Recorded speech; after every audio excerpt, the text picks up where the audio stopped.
Magandang araw mga kaibigan. Bigyan natin ng reaction, opinion ngayon itong Facebook reel posted by Billionaire News, interview ni Pinky Webb kay Senate President Soto. Pinag-usapan yung issue na the Senate President is protecting Martin Romualdez. So, anong sagot niya? I have never protected anyone. Pakinggan natin. Congressman Martin Romualdez, at again this issue on in the past yung sinasabing interparliamentary courtesy etc. that can only go so far, that lumabas yung you are protecting Congressman Martin Romualdez. With this kind of talk, that possibility of inviting him etc., would this idea of you possibly protecting him again come up, and what do you say to that? No, I have never protected anyone. It is not in my nature to do so. Perhaps what we could say is that interparliamentary courtesy has to be mentioned no matter what, because he's a sitting congressman.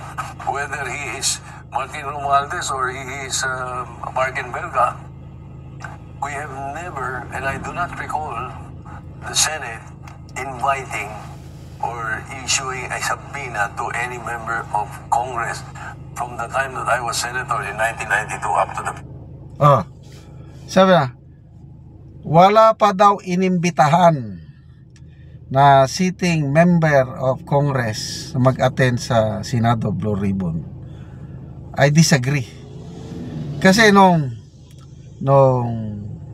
si Senator Marcoleta pa ang Blue Ribbon Committee Chairman, narinig ko mismo si Senator Marcoleta, inimbitahan niya Blue Ribbon, inimbitahan niya si Congressman Toby Chanco, at pumunta naman yung 2 beses pa nga Pero itong sinasabi niya na ni minsan wala pa daw na imbitahan na congressman mag-attend sa, hindi ako naniniwala dito sa sinasabi niya.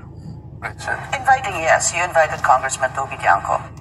No, he presented himself. No. No. Nung una, minority leader lang siya nung...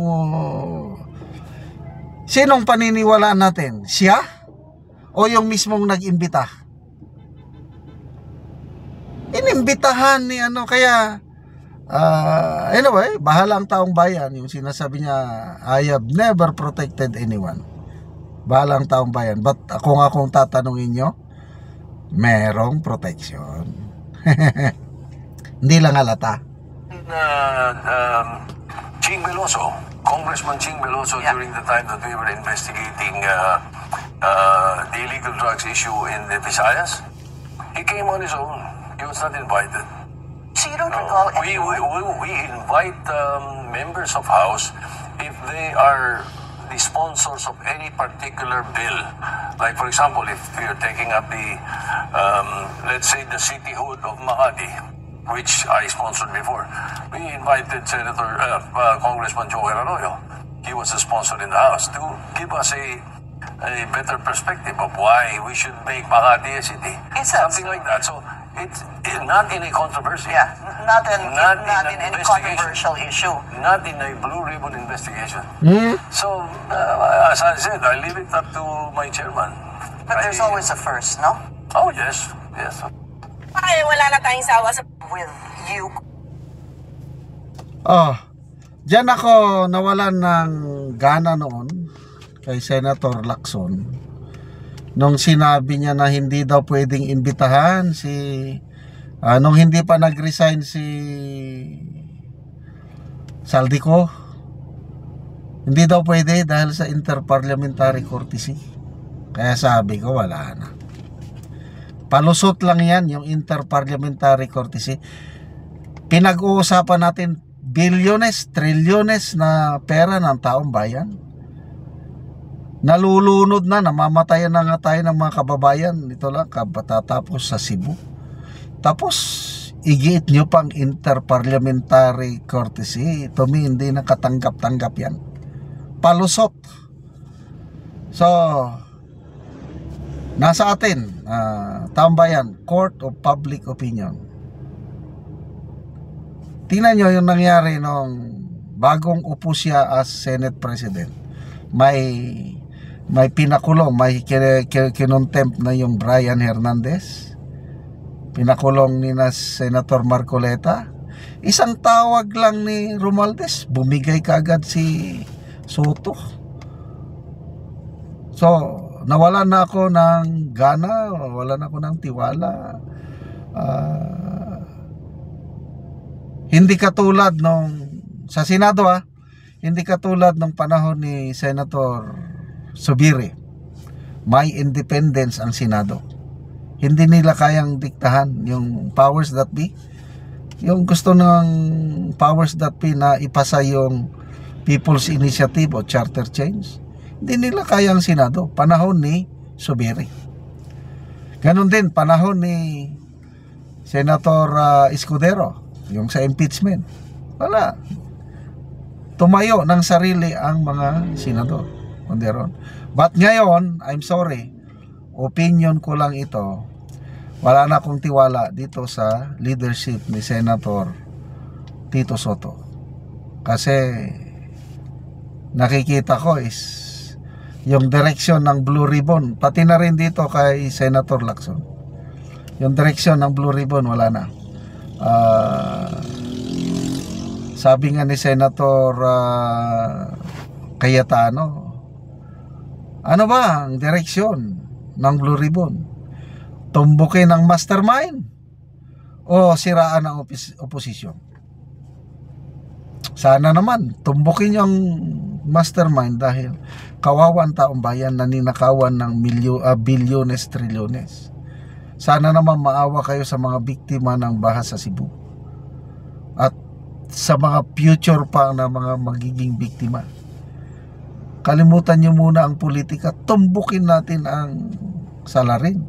Hindi yung hanggang kay Saldico na lang. Okay sana kung nandito si Saldico, wala naman, nasa ibang bansa, nagliliwaliw. Ayaw namang i-cancel ang kanyang passport. So ano pang asahan natin? Wala na. Nakakaawa talaga ang bansang Pilipinas. Salamat mga kaibigan sa inyong pagsubaybay sa ating channel. Nakakatulong kayo na maigi sa tribong Talandig ng Bukidnon dahil ang income natin sa channel na ito is pantulong po sa tribo. Namimigay tayo ng livelihood assistance sa kanila. Nagpapatanim ng saging lakatan at Arabica coffee. Panoorin nyo ang video na ito. Nako dire sa kapihan ni Manoy Sidrino. So mag-express. Og muna ni ang itsura sa kape ni Manoy nga 5 na kabulan. So nindot gid kaayo.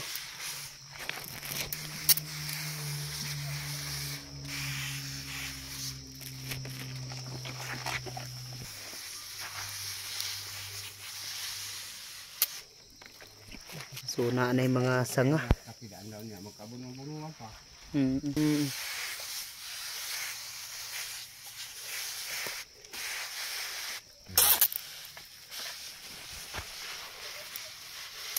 So kining tanom ni Manoy nga una 350. So naa siya bag una sad nga tanom 250, so 600 ni tanan. So human sa pag-spray mag-aabono na sad.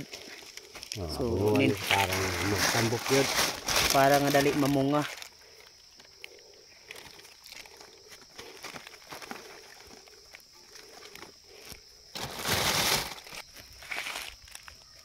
Hey, mga silap kasan. Mga tambok kaayo.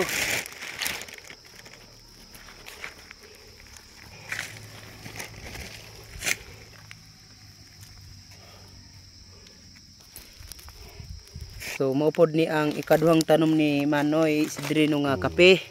So maayo gyapon ang iyang tubo. Pagka kunang dahon kay bag-umang pa. Bago pa man siya nga ikaduha nga tanom ni Manoy. Kaluoy sa Ginoo maayo gid ang tubo sa among mga kape. So kining among tanom mga kape, kuha ni siya 16,900 na ni. Salamat kayo sa Ginoo labas tanan nga nagsuporta sa amo nga karon nakatanom na may og kape so Mm-mm. mahawas na gid mi sa among kaisod kay tanawang among kape maayo nang yung tubo. Mm. Salamat kayo. Salamat kayo.